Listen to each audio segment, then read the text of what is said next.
छवि के अवसर हैं, जिनसे हम जानेंगे कि बनारस के विकास में आखिर क्या मुश्किलें आती हैं और कितना विकास यहाँ पर हो पाया है। हमारे साथ इस वक्त मौजूद हैं दीपक अग्रवाल जी, उनसे हम बात करेंगे, उनसे जानेंगे। देखिए दीपक जी, बनारस का जब नाम सामने आता है तो सबसे पहले यहाँ की गलियां याद आती हैं और उन गलियों में हो रहा विकास भी अब लोगों को दिखने लगा है। आपके लिए कितनी बड़ी चुनौती रहा बनारस में विकास को करवाना, योजनाओं को लागू करना और यहाँ के लोगों को बदलते देखना, यहाँ की सिचुएशन को बदलते देखना?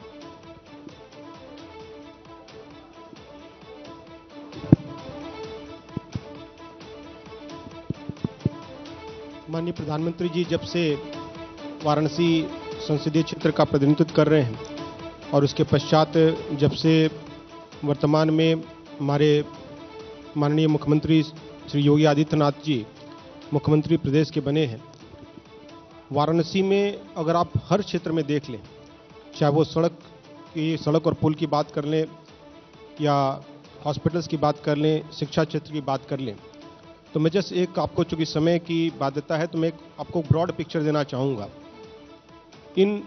जब से माननीय प्रधानमंत्री जी ने इसका संसदीय क्षेत्र का जिम्मेवारी ली, 10,339 करोड़ की परियोजनाएं, जिसमें करीब 539 परियोजनाएं हम लोग उसको पूर्ण कर चुके हैं। वर्तमान में 8,300 करोड़ की 139 परियोजनाएं विभिन्न स्तर पर गतिमान हैं। और अभी मैं इसके पूर्व यहाँ पर विकास का जो सेशन हुआ उसमें देख रहा था, आप लोग बहुत सारे लोग यहाँ से एयरपोर्ट के माध्यम से यहाँ पे आए होंगे। कुछ वर्षों पहले तक एयरपोर्ट से शहर तक की दूरी 1 घंटा मिनिमम और कई बार 1.5 घंटा भी लग जाता था, और आज 20 मिनट में आप एयरपोर्ट से यहाँ पर पहुँच सकते हैं। और उसके बाद अगर उसको बाद भी किसी को अगर विकास नहीं दिखता है तो फिर उस पर चर्चा करनी चाहिए हम लोग को। सीवर की भी बात मैंने सुनी। सीवर का मैं केवल एक छोटा सा एग्जांपल देना चाहूँगा। पहले केवल एक दीनापुर का एक छोटा सा प्लांट करीब 120 MLD का यहाँ पर STP थी। आज की तारीख में जो पूरे वाराणसी जनपद की जो STP ट्रीट करने की क्षमता है वो 390 MLD है। 80 नाला जो एक यहाँ का प्रमुख मुद्दा है, उसमें 50 MLD का प्लांट हमारा ऑलमोस्ट तैयार हो गया है, और एक 10 MLD का प्लांट रामनगर में। तो अभी जो चर्चा चल रही थी कि गंगा में जो प्रदूषण का लेवल कम नहीं हुआ है, हमारे पास भी साइंटिफिक आंकड़े हैं, और जो कंट्रोल इसमें न सिर्फ इम्प्रूवमेंट हुआ बल्कि ड्रास्टिक इम्प्रूवमेंट हुआ है, और वो आदमी एज अ लेमैन भी उसको देख सकता है और साइंटिफिक आंकड़े के माध्यम से भी देख सकता है।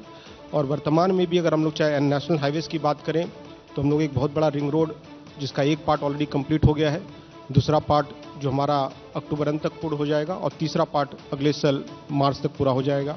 उसके अलावा चिकित्सालय की बात करें तो हम लोग वर्तमान में जो काम पूरे हो गए इसकी मैं चर्चा नहीं कर रहा हूँ, जो मौके पे आज धरातल पर चल रहे हैं उसकी बात कर रहा हूँ। रीजनल इंस्टीट्यूट ऑफ ऑप्थेल्मोलॉजी हमारा पूरा तैयार हो गया, 100 बेड मैटरनिटी विंग BHU में तैयार हो गया, 50 बेडेड आपका MCH विंग जिला चिकित्सालय में तैयार हो गया, मंडलीय चिकित्सालय का उच्चीकरण चल रहा है, रामनगर चिकित्सालय का उच्चीकरण चल रहा है। तो ये सारे जितने भी ESIC हॉस्पिटल बन के पूरा तैयार हो गया नया। तो इसलिए ये सारी जो चीज़ें हुई हैं ये माननीय प्रधानमंत्री जी और माननीय मुख्यमंत्री जी के कुशल नेतृत्व में हो रही है। और अगर परियोजनाओं की लिस्ट पढ़ना शुरू करें तो मेरे ख्याल से आधे घंटा तो छोड़िए, पूरा दिन भर भी कम पड़ जाएगा। लेकिन अगर किसी विशेष परियोजना के बारे में, काशी विश्वनाथ धाम की अगर बात करें तो जो ऐसी परियोजना जिसके बारे में लोगों को बोला शायद ये असंभव है, उसको भी उनके पॉलिटिकल विल पावर ने और जो उन्होंने मार्गदर्शन दिया, आज हम लोग ऑलमोस्ट 65% उसका काम पूर्ण कर चुके हैं। और नवंबर के अंत तक ये पूरा काशी विश्वनाथ धाम जो है वो पूरे विश्व को एक नए रूप में नजर आएगा, और यहाँ पे लाखों करोड़ों जो श्रद्धालु आते हैं उनको एक नया काशी विश्वनाथ उनको देखने को मिलेगा। बिल्कुल, देखिए इस पर भी आपसे जरूर चर्चा करेंगे, क्योंकि ये एक ऐसा प्रोजेक्ट है जिस पर देश ही नहीं दुनिया की भी निगाहें टिकी हुई हैं। लेकिन मैं अब आपसे बात करना चाहूंगी ये सतीश गणेश जी कि किस तरीके से आपने जिम्मेदारी को निभाया, क्योंकि देखिए आप पहले कमिश्नर बने बनारस के, क्योंकि जब लागू हुआ ये कमिश्नरी सिस्टम, बनारस उसमें से एक था और आपको जिम्मेदारी दी गई। वो कितनी बड़ी जिम्मेदारी थी और कितना बदलाव आप महसूस करते हैं पहले सिस्टम और इस सिस्टम में? देखिए, सबसे पहले तो मैं अपने प्रदेश के यशस्वी मुख्यमंत्री जी का धन्यवाद ज्ञापित करूंगा कि उन्होंने विगत 1.5 वर्षों में 4 महानगर क्षेत्रों में ये नई प्रणाली लागू की है और उसमें से सेकंड फेज में वाराणसी को इस नई प्रणाली को इंट्रोड्यूस करने के लिए चूज किया गया है। वाराणसी का महत्व अपने आप में, जैसा मेरे डिविजनल कमिश्नर कह रहे थे आपसे, कि ये माननीय प्रधानमंत्री जी का संसदीय क्षेत्र है। ऐतिहासिक दृष्टि से, धार्मिक दृष्टि से और इवन अंतर्राष्ट्रीय पर्यटन की दृष्टि से ये अत्यंत महत्वपूर्ण है, क्योंकि ना सिर्फ देश के कोने कोने से बल्कि विदेशों से भी बहुत सारे हमारे जो बौद्ध धर्मी के धर्मावलंबी हैं वो लोग यहाँ आते हैं सारनाथ की वजह से।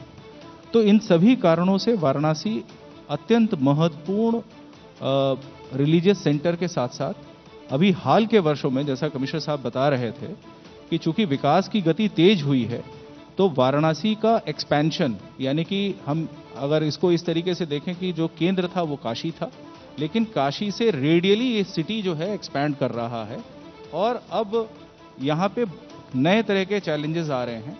अर्बन पुलिसिंग एक नया चैलेंज है। तो इन सभी दृष्टि से अगर हम आकलन करें तो ये नई प्रणाली जो लागू की गई है उसका एक पॉजिटिव इम्पैक्ट विगत 4 महीने में देखने को मिल रहा है। और चूंकि आपने चैलेंजेस की बात की है, तो कभी भी कोई भी नई प्रणाली जब लागू होती है तो उसके इनिशियल जेस्टेशन पीरियड जिसको हम कहते हैं, कोई भी प्रोजेक्ट का एक जेस्टेशन पीरियड होता है और टीथिंग ट्रबल्स होती हैं। लेकिन आई एम लकी कि हमारे साथ में जो हमारे विकास के कार्यों को देखने वाले अधिकारीगण हैं, उन सब का सहयोग मिल रहा है, जनता का सहयोग मिल रहा है, काशी के लोगों का सहयोग मिल रहा है। और हम ये 4 महीने की जो हमारी जर्नी है इन द कमिश्नरेट, तो उसमें काफ़ी सारे पॉजिटिव रिजल्ट्स आने शुरू हुए हैं। लेकिन अभी हम लोग बहुत इनिशियल स्टेज में हैं। तो सीधे अगर हम क्वांटिटेटिव बात करें कि इसमें क्वांटिटेटिव चेंज क्या हुआ है, तो ये थोड़ा सा इट विल बी स्लाइटली प्रीमेच्योरिश। लेकिन आने वाले समय में जो हमारी योजनाएं हैं, जो सरकार का हमें इंफ्रास्ट्रक्चरल सपोर्ट मिल रहा है, तो मैं आश्वस्त करना चाहता हूं कि जो भी आपके श्रोता इस चीज़ को देख रहे हैं, आपके प्रोग्राम को देख रहे हैं, कि वाराणसी में पुलिसिंग को एक नया आयाम शीघ्र ही मिलने जा रहा है। और इसके लिए हम प्रदेश के मुख्यमंत्री जी का तहे दिल से शुक्रिया अदा करते हैं। बिल्कुल, यानी इसका जो पॉजिटिव बदलाव है वो देखने को वाराणसी में मिल रहा है। दीपक जी, देखिए, अब सवाल विश्वनाथ कॉरिडोर को लेकर है, क्योंकि ये एक ऐसा प्रोजेक्ट है, ये एक ऐसी योजना है, ये एक ऐसा ड्रीम प्रोजेक्ट रहा है जिस पर निगाहें देश की भी हैं और दुनिया भर की निगाहें हैं। ये 3 साल से लगातार, जितने भी सालों से लगातार काम चल रहा है, अब वो काम किस फेज में पहुंच चुका है? कितना मुश्किल रहा जब बिगनिंग हुई, क्योंकि गलियों का शहर है, जैसा मैंने शुरू में भी मेंशन किया, और अभी क्या लग रहा है आपको कि कितना काम हो गया है, कितनी चुनौतियां रही? श्री काशी विश्वनाथ धाम, ये माननीय प्रधानमंत्री जी की ही पूरी कल्पना थी। उन्होंने इसको पूरा विजुअलाइज किया और इसको क्रियान्वयन करने की जिम्मेदारी प्रदेश सरकार में माननीय मुख्यमंत्री जी के नेतृत्व में।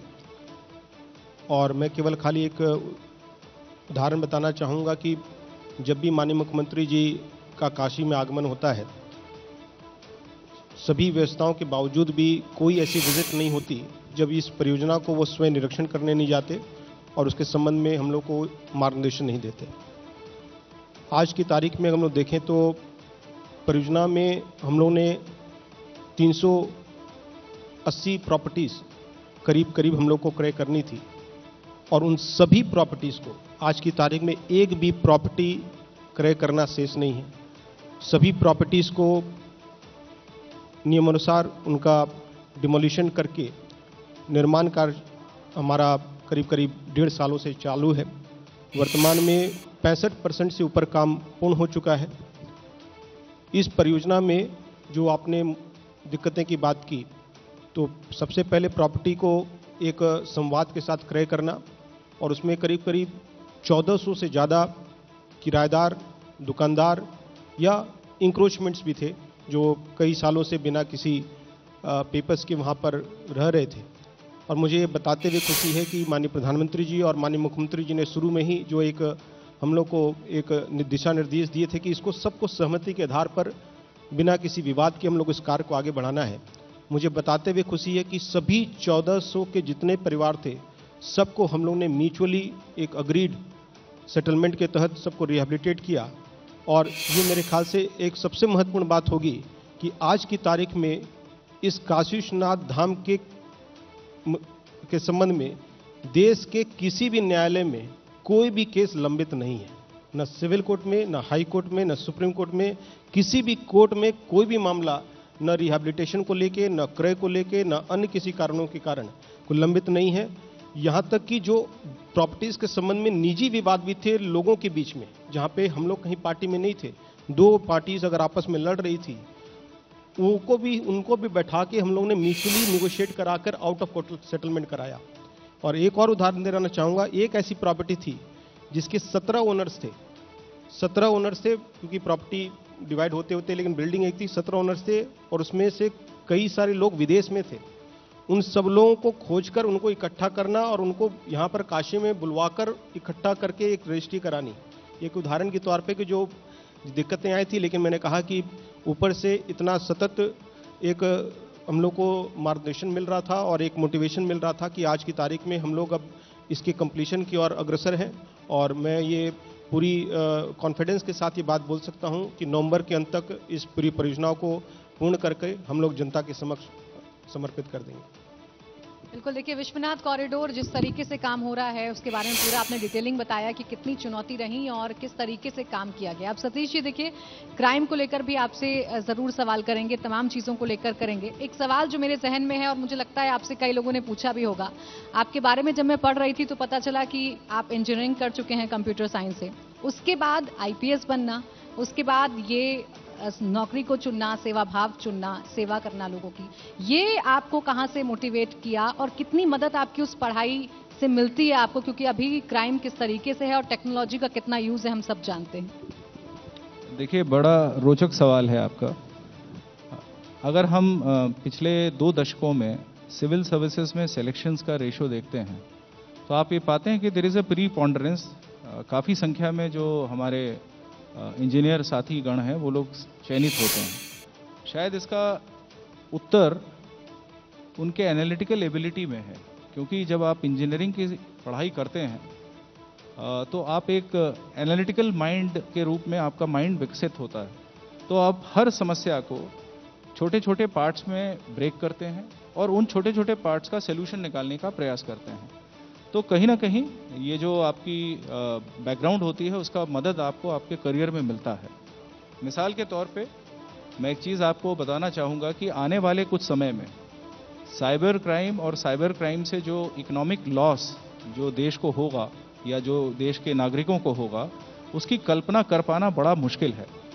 बिकॉज अगेन पिछले 5 सालों में इंटरनेट यूजर्स और स्पेशली स्मार्टफोन यूजर्स की संख्या भी दिनों दिन रातों रात बढ़ रही है, and there is an exponential growth in the number of internet users. Digital transaction safe है, लेकिन वहीं पे हमारी वल्नरेबिलिटी इसलिए ज़्यादा है क्योंकि लोगों में अभी जागरूकता का भाव है, अवेयरनेस का भाव है। बहुत सारे लोग साइबर फ्रॉड के शिकार होते हैं और उसकी मूल वजह यह है कि उन्हें जानकारी नहीं है। तो अभी उत्तर प्रदेश में आगरा जोन के हमारे ADG साहब ने एक बहुत ही व्यापक प्रोग्राम लॉन्च किया है, जिसके माध्यम से हम जनता को जागरूक कर रहे हैं। क्योंकि जैसे हेल्थ सेक्टर में माना जाता है कि जब किसी को कार्डियक अरेस्ट होता है, यानी कि अगर उसको हार्ट अटैक होता है, तो the first 30 minutes are the golden 30 minutes, मतलब you can save one's life. इसी तरीके से साइबर फ्रॉड के शिकार के मामलों में भी the first 72 hours are very crucial. तो ये अवेयरनेस अगर हम लोगों तक पहुंचाएंगे तो निश्चित रूप से उसका लाभ लोगों को मिलेगा। और अगर हम अगेन पुलिसिंग को देखें कि उसमें पुलिसिंग में इंजीनियरिंग का क्या फ़ायदा मिलता है, तो traffic management again it is a kind of an engineering, क्योंकि ट्रैफिक के 3 ईज होते हैं, जिसमें से पहला ई है कि आप इंजीनियरिंग यानी कि चौराहों की रीमॉडलिंग करेंगे ताकि ट्रैफिक जो है स्मूथ हो। Secondly signalling system, again it is a technology driven system. और अगर हम इंटेलिजेंट ट्रैफिक मैनेजमेंट सिस्टम को अडॉप्ट करते हैं, यानी कि अगर हम लाइव ट्रैफिक का चौराहे का वॉल्यूम मॉनिटर करने की हमारे पास टेक्नोलॉजी हो, तो जो हमारा आदमी मौके पे खड़े होकर ट्रैफिक को रेगुलेट करने की कोशिश करता है, उसे एक एड के रूप में हम बता सकते हैं कि आपको ये चौराहा कितनी देर के लिए खोलना है। तो कहीं ना कहीं आपका बैकग्राउंड आपको हेल्प करता है, whether it is policing, whether it is administration, everywhere your background definitely helps you.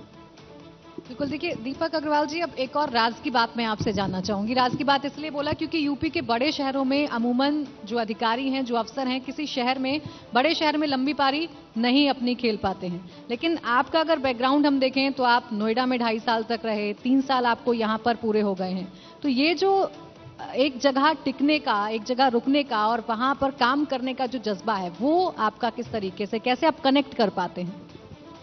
देखिए, वर्तमान में मैंने जैसा कहा कि माननीय मुख्यमंत्री जी ने पूरे प्रदेश में ही सबको, सभी अधिकारियों को एक स्टेबल टेन्योर दिया है और एक काम करने का एक जो मनोबल और कार्य पद्धति बनाई है। वाराणसी थोड़ा सा पृथक इसलिए है कि यहाँ पे बहुत सारी महत्वाकांक्षी परियोजनाएं चल रही हैं और उन महत्वाकांक्षी परियोजनाओं का एक अपना साइकिल होता है और उसमें कई सारे अन्य विभागों के साथ समन्वय होता है। तो हमारा रोल बेसिकली जितने भी ऐसे विभाग जो उस परियोजना को पूरे करने में समर्थ होने चाहिए, उनका समन्वय करना और उसकी प्रॉब्लम सॉल्व भी करना। साथ साथ मैंने कहा कि ये तो हमारा सौभाग्य है कि हम लोग को यहाँ पर काशी में काम करने का अवसर मिल रहा है। यहाँ पर जो स्टेक होल्डर्स हैं, जितने भी पब्लिक पार्टिसिपेशन है हमारे, चाहे जनप्रतिनिधि हों या वहाँ के लोग हों, अगर हम लोग अभी काशी विश्वनाथ धाम की बात करें तो इसमें कई सारे स्टेक होल्डर्स थे।